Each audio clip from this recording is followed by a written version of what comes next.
దేవునికి మహిమ కలుగును గాక. అహరోను కుమారులకు రావాల్సిన ఆధిక్యత అహరోను కుమారులకు ఇచ్చాడు.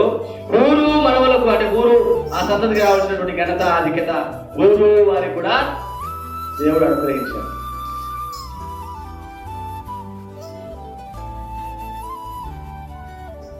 కాబట్టి ప్రేమైనటువంటి వాళ్ళరా, సంఘములో ఒక కాపరిని ఏ విధంగా అయితే నిలబెట్టుకొని దేవుడు నడిపిస్తున్నాడో ఆ కాపరికి సహకారులుగా సహకరించేటువంటి వారుగా లేవనెత్తబడేటువంటి విషయంలో కూడా దేవుడు అంతే శ్రద్ధ, అంతే ఆసక్తి, అంతే ఇష్టం కలిగి ఉంటాడు అనేటువంటిది మనము గమనించాలి.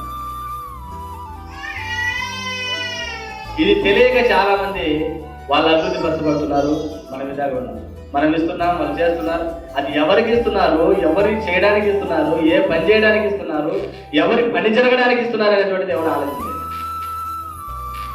ఆ సేవకుడికి ఇస్తే ఆ సేవకు పరిచర్యగా చేస్తున్నాడా, సొంతానికి వాడుకుంటున్నాడా, మరొకటి అనేటువంటిది ఎవరు ఆలోచించాడు.